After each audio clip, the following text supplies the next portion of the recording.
ہم نے بچپن سے ایک واقعہ سن رکھا ہے کہ حضرت آدم علیہ السلام کے دو بیٹے تھے، قابیل علیہ السلام اور حابیل علیہ السلام۔ ان دونوں بیٹوں کا کسی بات پر اختلاف ہوا تو قابیل نے حابیل کا قتل کر دیا، اور وہ انسانیت کی تاریخ میں پہلا قتل تھا۔ مہربانی فرما کر اس قتل کی وجوہات اور تفصیلات بیان فرما دیں، شکریہ۔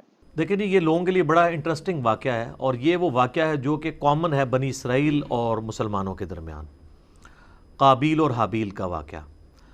قابیل اور حابیل کا نام تو قرآن و سنت میں نہیں ملتا، ہمارے پرانے مفسرین نے استعمال کیا ہے۔ قرآن میں تو آیا کہ آدم کے دو بیٹے، اسی طریقے سے احادیث میں بھی بخاری مسلم میں ہی آیا کہ آدم کے دو بیٹے۔ البتہ اگر آپ موجودہ جو دور میں کتاب مقدس اٹھائیں، جس کے اندر تورات بھی ہے، انجیل بھی ہے، نیو ٹیسٹمنٹ بھی، اولڈ ٹیسٹمنٹ بھی، اور کئی انبیاء کے صاحب بھی ظاہر ٹیمپرڈ فارم کے اندر، تو اس میں جو پہلا چیپٹر ہے نا آپ کو اولڈ ٹیسٹمنٹ میں، جس کو یہود و نصارہ دونوں مانتے ہیں، پیدائش کا چیپٹر، تو اس میں آپ کو شروع میں یہ قابیل اور حابیل کا واقعہ مل جائے گا کہ حضرت آدم علیہ السلام کے دو بیٹے تھے، اور اس طریقے سے ایک بیٹے نے دوسرے کا قتل کر دیا۔ باقی جو اس کی ریزن بیان کی جاتی ہے وہ قتل کیوں ہوا، وہ ریزن تورات میں بھی اس طریقے سے نہیں ملتی جو پبلک کے اندر مشہور ہے۔ جو پبلک میں مشہور ہے اسرائیلی روایتوں کی وجہ سے، وہ میں آپ کو بتا دیتا ہوں۔ نہ وہ مسلمانوں کے ہاں کوئی روایت ملتی ہے، نہ تورات کے اندر ہے۔ ہو سکتا ہے اسرائیلی روایتیں ہوں، تورات میں بھی اس طریقے سے واقعہ نہیں آیا ہے، جنرل واقعہ آیا ہے جو قرآن میں آیا ہے، اسی طریقے سے جنرل واقعہ۔ تورات میں ذرا زیادہ ڈیٹیل آئی ہے۔ مشہور یہی کیا ہوا انہوں نے کہ جی وہ حضرت آدم علیہ السلام کا ایک گھر، ان کے گھر جوڑا صبح کے وقت پیدا ہوتا تھا، لڑکی اور لڑکا، اور ایک شام کے وقت۔ تو جو صبح والا لڑکا ہوتا تھا اس کا نکاح شام والی لڑکی کے ساتھ کروایا جاتا تھا، اور شام والا جو لڑکا ہے اس کا نکاح صبح والی لڑکی کے ساتھ کروایا جاتا تھا، شروع میں جب انسانی نسل کو اللہ نے چلانا تھا۔ بعد میں تو محرم رشتے آ گئے۔ تو وہ کہتے ہیں کہ جی قابیل کے ساتھ جو لڑکی پیدا ہوئی تھی وہ خوبصورت تھی، اور جو حابیل کے ساتھ پیدا ہوئی تھی وہ اتنی خوبصورت نہیں تھی۔ تو جب رشتے کی باری آئی تو قابیل نے کہا نہیں، میں تو اس کے ساتھ ہی نکاح کروں گا، اور اللہ کے حکم کو توڑنے کی کوشش، یعنی اسرائیلی روایت میں آپ کو بیان کر رہا ہوں۔ اس کے اوپر پھر ان کے درمیان ٹھن گئی، اور اس کے بعد جو کچھ ہے نا وہ قرآن میں بھی ہے، تورات کے اندر بھی ہے، کہ دونوں نے اللہ کے حضور اپنی نظر پیش کی۔ یہ آپ کو پورا واقعہ جو ہے نا سورۃ المائدہ کے اندر آیت نمبر 27 سے لے کر 32 تک مل جائے گا، وہ آپ پڑھ لیجئے گا۔ سورۃ المائدہ آیت نمبر 27 سے لے کر 32 تک۔ تو تورات میں یہ ملتا ہے کہ جو قابیل تھے وہ کھیتی باڑی کرتے تھے زمین میں، اور حابیل جو ہے وہ بھیڑ بکریاں چڑھایا کرتے تھے۔ تو دونوں نے کہا ٹھیک ہے، ہم اللہ کے حضور قربانی پیش کریں گے، جس کی قربانی قبول ہو گئی نا اس کا موقف صحیح ہوگا۔ تو جو کسان تھا ظاہر ہے اس نے اپنی کھیتی پیش کرنی تھی، اس نے وہ اللہ کے سامنے پیش کی، اور حابیل جو تھا اس نے جو بھیڑ بکریاں یا کوئی مینڈا جو پالا تھا وہ دے دیا۔ اور کہتے ہیں جی وہی مینڈا تھا جو اللہ نے اٹھا کے رکھ لیا، اور بعد میں حضرت ابراہیم علیہ السلام کے لیے وہ جو حضرت اسحاق کے لیے نازل ہوا بقول ان کے، اور ہمارے نزدیک حضرت اسماعیل کے لیے وہی مینڈا اتارا گیا تھا۔ تو سورہ آل عمران میں بھی آتا ہے کہ اگلے زمانوں میں بنی اسرائیل میں یہی ہوتا تھا کہ اللہ تعالیٰ قربانی اس طرح قبول کرتا تھا کہ آسمان سے ایک بجلی گرتی تھی، آگ کھا جاتی تھی۔ جس کو آگ کھا جائے یہ قبولیت کی دلیل، یہ سورہ آل عمران میں ملتا ہے۔ ایون مال غنیمت وہ جنگوں میں جو لوٹتے تھے نا وہ لا کے رکھتے تھے، آگ آگے ختم کر دیتی تھی۔ اس لیے بخاری مسلم میں آیا نا کہ اللہ نے میرے لیے جو ہے وہ مال غنیمت حلال کر دیا جو اگلوں کے لیے نہیں تھا۔ اس امت میں آپ خود بھی یوز کر سکتے ہیں وہ مال غنیمت۔ تو وہ آسمان سے آگ آئی تو اس مینڈے کو اٹھا کے لے گئی، اور کھیتی کو کچھ نہیں کیا۔ تو یہ اس بات کا ثبوت تھا کہ قابیل کی قربانی قبول نہیں ہوئی کھیتی والے کی، اور حابیل کی قبول ہو گئی ہے۔ تو اب تو اتنی بڑی دلیل دیکھنے کے بعد، لیکن آپ کو پتہ ہے دل بے ایمان تے حجتاں ٹیر، جب دل میں بے ایمانی ہو تو پھر کئی ایک حجت ہیں۔ تو قرآن یہ بتاتا ہے کہ اے نبی علیہ السلام ان الفاظ کے ساتھ، ان کے سامنے میں چلیں وہ موٹے موٹے آپ کو عربی کے بغیر ہی نا ڈائریکٹ ترجمہ کر دیتا ہوں تاکہ ہمارا ٹائم بچ جائے، کہ جو اللہ تعالیٰ نے الفاظ استعمال کیے ہیں اس واقعے کے اعتبار سے۔ ہاں جی، اعوذ باللہ من الشیطان الرجیم، بسم اللہ الرحمن الرحیم۔ وَاتْلُ عَلَيْهِمْ نَبَأَ ابْنَيْ آدَمَ بِالْحَقِّ، اے نبی علیہ السلام ان سے بیان کرو آدم کے دو بیٹوں کا واقعہ حق کے ساتھ۔ آگے میں اس کا صرف ترجمہ پیش کرتا ہوں۔ جب دونوں نے قربانی پیش کی اللہ کے حضور، اللہ نے ایک کی قبول کر دی، دوسرے کو کی قبول نہیں کی، تو وہ غصے میں آ کے اس نے کہا میں تمہیں قتل کروں گا۔ تو اس نے کہا کہ اللہ تعالیٰ صرف پرہیزگاروں سے ہی قربانی قبول کرتا ہے، اور اگر تو نے مجھے قتل کرنے کے لیے ہاتھ بڑھایا تو میں اپنا ہاتھ تجھے قتل کرنے کے لیے نہیں بڑھاؤں گا، کیونکہ میں اللہ سے ڈرتا ہوں جو تمام جہانوں کا پالنے والا ہے۔ میں چاہتا ہوں کہ تو اپنے گناہ کا بوجھ بھی اٹھا اور میرا بوجھ یعنی مجھے قتل کرنے کا بوجھ بھی تیرے اوپر پڑ جائے، اور تو دوزخیوں میں سے ہو جائے، اور یہی ظالموں کی سزا ہے۔ یعنی تو ایسا ظالم ہے کہ تو نے اللہ کی بات نہیں مانی، تو میں تو چاہتا ہوں کہ تیرے ساتھ یہی ہو۔ تو اللہ تعالیٰ فرماتا ہے کہ اس کے نفس نے اسے ابھارا کہ اپنے بھائی کو قتل کر دے، پھر اس کے بعد وہ پھر خسارہ پانے والوں میں سے ہو گیا۔ پھر اس کو یہ پتہ نہیں چل رہا تھا کہ میں لاش کیسے سنبھالوں، کیونکہ اس کے پیچھے یہ انسانیت کا پہلا قتل تھا۔ بخاری مسلم میں حدیث ہے جب بھی کسی کو ظلماً قتل کیا جاتا ہے نا، تو آدم کے اس بیٹے پہ بھی اس کا وبال پڑتا ہے، کیونکہ اس نے وہ بات شروع کی تھی۔ جو بدعت شروع کرے گا اس کے اوپر بھی وبال ہوگا، اور اس کے اپنے وبال میں بھی کمی نہیں آئے گی جس نے یہ کام کیا۔ تو اللہ تعالیٰ نے ایک کوے کو بھیجا، اس نے زمین کو ریدی تو اسے پتہ چل گیا، اور وہ یعنی اسرائیلی روایتوں میں ملتا ہے کہ کوئی کوا تھا وہ مرا پڑا تھا، تو دوسرے کوے نے اس کے لیے زمین کھودی اور اس کو اس میں پھینک دیا، تو اس سے ان کو آئیڈیا آیا کہ میں اپنے بھائی کی لاش کو دفنا دوں۔ اس سے پہلے تو پریسیڈنٹ کوئی نہیں تھا۔ تو جو لوگ احادیث میں آئے ہوئے واقعات کا مذاق اڑاتے ہیں تو ہم ان سے کہتے ہیں قرآن میں تو آج تک ہم نے فزیکلی ایکسپیرینس میں تو کبھی کوے کو دوسرے کوے کو دفناتے ہوئے نہیں دیکھا۔ یہی واقعہ اگر بخاری مسلم میں ہوتا ہے انہوں نے مذاق اڑانا تھا، تو وہ کہیں گے نہیں یہ اسپیشل کیس تھا، اللہ نے سکھانے کے لیے کیا تو اللہ کر سکتا ہے، معجزہ ہے۔ تو پھر اس طرح کے جو واقعات بخاری مسلم میں آتے ہیں وہ بھی معجزات کے طور پہ ہوتے ہیں، ان کا مذاق نہیں اڑانا چاہیے۔ تو پھر اس نے کہا ہے افسوس میں اپنے بھائی جیسا نہیں ہوں، میں اس کوے جیسا نہیں ہو سکا کہ اپنے بھائی کو دفنا سکتا۔ پھر وہ نادم ہو گیا، اور پھر اللہ تعالیٰ فرماتا ہے من اجل ذالک، اسی ایک واقعے کی وجہ سے کتبنا علی بنی اسرائیل، ہم نے یہ بات طے کر دی تھی بنی اسرائیل کے لیے، انہ من قتل نفسا بغیر نفس او فساد فی الارض فکأنما قتل الناس جمیعا، اگر کسی جان نے دوسری جان کو قتل کیا بغیر اس کے کہ وہ جان کے بدلے جان ہو، وہ بھی جوڈیشری کے تھرو ہوگا، قتل کے بدلے قتل خود نہیں کرنا ہوگا، یا فساد فی الارض کی وجہ سے، تو گویا ایسا ہے جیسے اس نے پوری انسانیت کا قتل کر دیا۔ وَمَنْ أَحْيَاهَا فَكَأَنَّمَا أَحْيَا النَّاسَ جَمِيعًا، اور جس نے کسی ایک انسان کی بھی جان بچا لی گویا اس نے پوری انسانیت کی جان بچا لی۔ یہ وہ حصہ ہے جو ڈاکٹروں نے ہاسپٹلس کے باہر لکھا ہوتا ہے، اور اندر جو ہے وہ آپ سے ہزاروں روپے ہتھیارے ہوتے ہیں، جی ایک جان کو بچایا تو پوری انسانیت کو بچا لی۔ الا ماشاء اللہ، ڈاکٹر ہم سے ناراض ہو جاتے ہیں جب ہم مولویوں کے بارے میں بولتے ہیں، اس وقت نہیں ناراض ہوتے۔ تو جب ہم تغلیب کے قاعدے میں بات کر رہے ہوتے ہیں کہ اکثر ڈاکٹرز ایسے ہی ہیں، پرہیزگار لوگ بھی موجود ہیں، تو وہ تغلیب کے قاعدے کو لیا کریں۔ جب ہم علماء پہ بات کرتے ہیں تو وہ بھی کیٹاگوریکلی جب کرتے ہیں اس پہ آپ خوش ہوتے ہیں، تو وہ بھی ہم سارے علماء کو نہیں کہہ رہے ہوتے، اکثریت کی بات کر رہے ہوتے ہیں۔ تو یہ وہ اللہ تعالیٰ نے فرمایا کہ یہ آدم کے بچے کا جو قتل تھا، اس کے بعد ہم نے یہ طے کر دیا کہ ایک انسان کا قتل بھی پوری انسانیت کا قتل ہے، ایک انسان کو بچانا پوری انسانیت کو بچانا ہے۔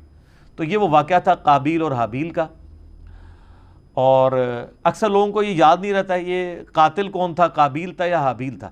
بھئی قاتل قاف الف ہے تو قابیل میں بھی یہی ہے، اور حابیل ہلاک ہا سے شروع ہوتا ہے، حابیل ہلاک ہوا ہے اور قابیل قاتل ہے۔ تو یہ یاد رکھنا آپ کو آسان ہے کہ قابیل قاتل اور حابیل ہلاک ہوا اس کے ہاتھوں، آسان طریقے نا۔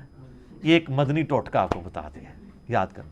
باقی وہ جو ڈیٹیلز ملتی ہیں نا کہ وہ چکر تھا، تورات میں بھی ایون نہیں ملتا کہ وہ کوئی لڑکی والا چکر تھا۔ ہو سکتا ہے بعد میں کسی نے اس کو، جس سے آپ دیکھیں ارطغرل ڈرامہ ہے، اب وہ ارطغرل تو ایک ہیرو ہے لیکن اس کے اندر اتنی لو سٹوریز انہوں نے ڈال کے نا اسے ایک رومانس پیدا کرنے کی کوشش کی ہے تاکہ نوجوان نسل دیکھے۔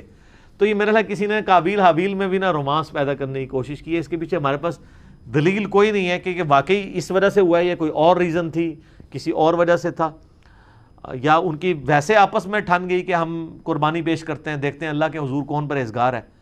کیونکہ اگر یہ واقعہ اس طریقے سے ہوتا تو یہ تو بہت بڑا واقعہ تھا، قرآن میں اس طریقے سے اس کو رپورٹ ہونا چاہیے تھا، اور قرآن میں اگر نہیں ہوا تو تورات میں بھی نہیں۔ میں نے اسپیشلی یعنی تورات اس حوالے سے کئی دفعہ دیکھی ہے، تو اچھا اس میں آپ کو لفظ قابیل نہیں ملے گا، قائن ملے گا، اور حابیل حابیل ہی ملے گا.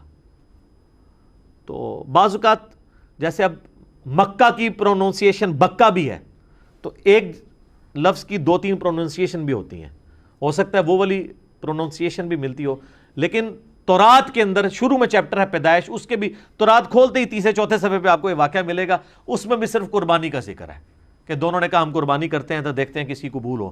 کوئی لڑکی لڑکے والا چکر ہی کوئی نہیں اس کے اندر موجود.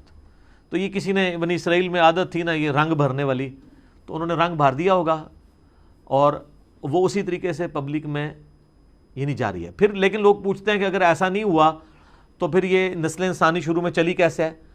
نسل انسانی یقیناً شروع میں تو یہ جو آج ہم کہتے ہیں کہ بہن جو ہے وہ محرم ہے, تو یہ کس وجہ سے کہتے ہیں؟ اللہ نے اسے حکم کے طور پہ نازل کیا ہے. اگر یہ حکم نہ ہو تو یہ محرم والا معاملہ نہ ہوتا. تو شروع میں یقیناً کسی چیز کو چلانے کے لیے اس وقت شریعت کے احکام ڈیفرنٹ تھے, وقت کے ساتھ ساتھ شرعی احکام بدلے ہیں. نبی علیہ السلام کی مبارک شریعت میں کئی چیزیں جو حلال ہیں پہلے حرام تھی. بخاری مسلم میں آتا ہے کہ جی نبی علیہ السلام فرمایا اللہ نے میرے لیے پوری زمین سجدہ گاہ کی ہے, پہلے نہیں ہوتی تھی سجدہ گاہ. لوگ سفر پہ بھی جاتے تھے ساری نمازیں اکٹھی کر کے رکھتے تھے, پھر گھر آ کے یا کوئی مسجد ملتی تھی وہاں جا کے پڑھتے تھے. جی کتنا مشکل کام تھا. مال غنیمت حلال کر دیا گیا نبی علیہ السلام کے لیے, اگلے لوگوں کے لیے حلال نہیں تھا.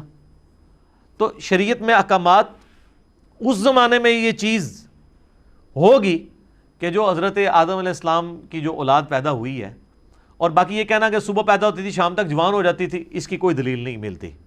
اپنے ٹائم پہ جوان ہوتی ہوگی, حضرت آدم علیہ السلام کی بھی اتنی عمر تھی تو وہ آپ تھوڑا ان کو جوان ہونے تھے 15-20, یہ کون سا پاکستان انڈیا والا جوان ہونا ہے کہ 35 سال میں شادی ہو رہی ہے. 12-15 سال میں شادی ہو جاتی تھی.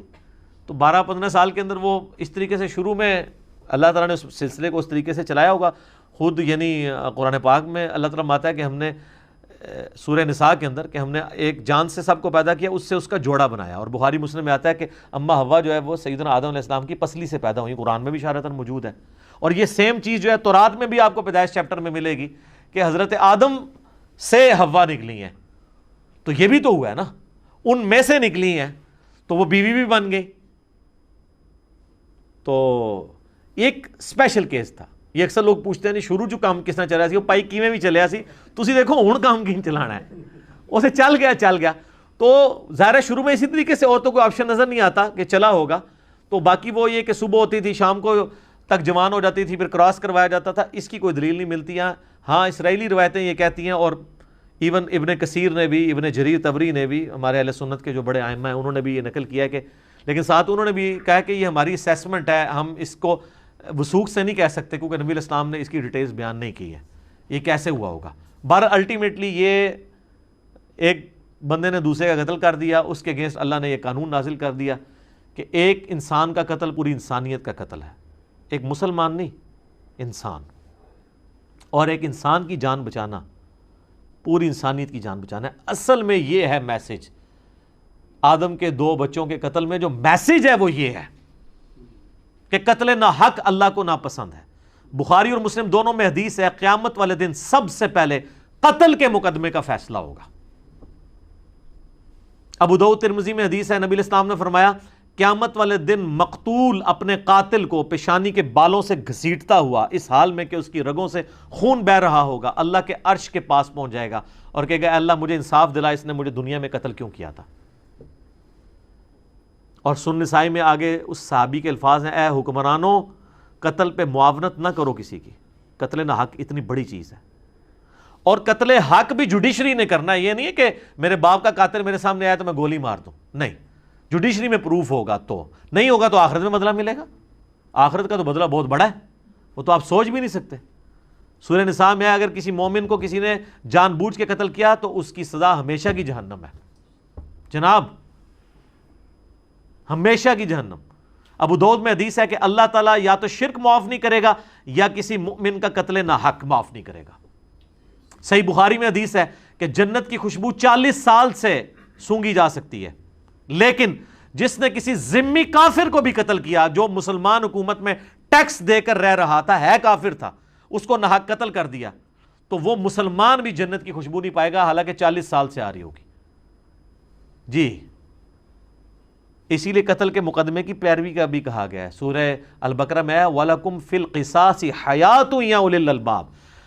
اے عقل مندو، انسانیت کی زندگی چھپی ہے قصاص لینے میں. باقی جگہ کہا گیا معاف کر دو، قتل کے لیے کہا گیا معاف نہیں کرنا، دیت نہیں لینی، بلڈ منی نہیں لینی. آپشن ضرور ہے لیکن پریفریبل یہ ہے کہ قتل کے بدلے قتل ہو، کیونکہ انسانیت دو چیزوں پہ کھڑی ہے، احترام جان اور احترام مال. اگر یہ نہیں ہوں گے فارغ. جو مولا علی کا قول ہے کہ کوئی بھی معاشرہ بغیر دین کے تو قائم رہ سکتا ہے، بغیر انصاف کے نہیں رہ سکتا. اور انصاف کس لیے آپ کر رہے ہوتے ہیں؟ احترام جان اور احترام مال کے لیے. اور اسے کون سی چیز انشور کرتی ہے؟ جوڈیشری. جامعہ ترمذی میں موقوفاً روایت موجود ہے کہ اے کعبہ تیری خوشبو بڑی اچھی ہے، لیکن اللہ کے حضور ایک مؤمن کی حرمت کعبے سے بھی بڑھ کے ہے. جامعہ ترمذی میں حدیث ہے کوئی شخص پوری دنیا کو تباہ و برباد کر دے، اللہ کے نزدیک یہ چھوٹا گناہ ہے اور ایک مؤمن کا قتل اس سے بڑا گناہ ہے. جناب یہ بہت بہت سینسٹیو ایشو ہے. اس لیے تو میں ایکسٹرا جوڈیشل کلنگ کے خلاف بھی بولتا ہوں. آپ نہ حب الوطنی کے نام پر، نہ توہین مذہب کے نام کے اوپر قانون کو ہاتھ میں لے کے کسی کو قتل نہیں کر سکتے. ناحق بندہ قتل ہو گیا تو آپ مارے گئے، یہ نہیں ہوگا کہ آپ کی اجتہادی غلطی شمار ہوگی. آپ ہر چیز کو جوڈیشری میں لے کر آئیں گے، اور جوڈیشری میں پروف نہیں ہوتا اور وہ واقعی قاتل تھا، اللہ جانے اس کا معاملہ جانے. آپ نہیں کر سکتے، ورنہ بے گناہ لوگوں کو بھی سزا ملنا شروع ہو جائے گی. لوگ اپنی ذاتی دشمنیاں نبھانے کے لیے بھی ماورائے عدالت قتل، ایکسٹرا جوڈیشل کلنگ کرنی شروع کر دیں گے. تو یہ بہت سینسٹیو ایشو ہے قتل والا. تو یہ حضرت آدم علیہ السلام کے 2 بیٹوں کے قتل والا جو واقعہ تھا، اس سے لیسن یہ ملتا ہے.